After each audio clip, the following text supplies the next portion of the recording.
Agroécologie, comment préparer le terrain? La préparation du terrain en agroécologie commence avant tout par l'observation. Quelles sont les plantes poussant naturellement et les arbres existants pouvant être utilisés et participant au bon équilibre du jardin?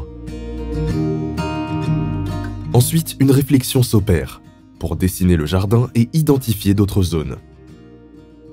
Compost, maraîchage, verger, mares ou encore plantes aromatiques. Il faut alors déterminer quel type de cultures sont souhaitables. Selon les principes d'agroécologie, il est conseillé de travailler le sol une seule fois avant la mise en culture. Cette opération a pour but de le rendre fertile, productif et résilient. Ensuite, la nature, par sa biodiversité, s'occupera d'apporter la fertilité au sol et le travail du sol sera minime. Quelles sont les différentes phases de la préparation du sol? La première étape est le désherbage. Pour ce faire, il faut dégager la zone, tondre l'herbe et la garder pour pailler.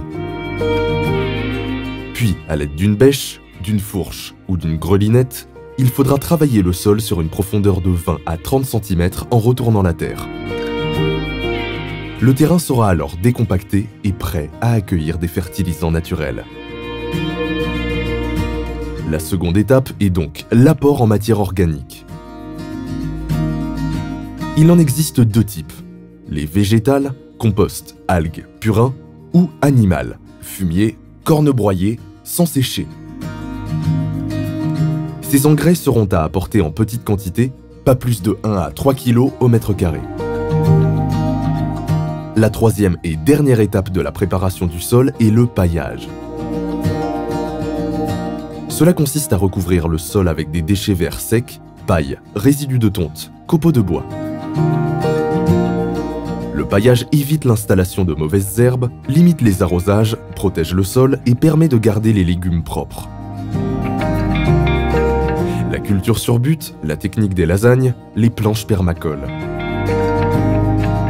Il existe de multiples méthodes agroécologiques adaptables en fonction de la nature du sol. Nous verrons ceci dans nos prochaines vidéos.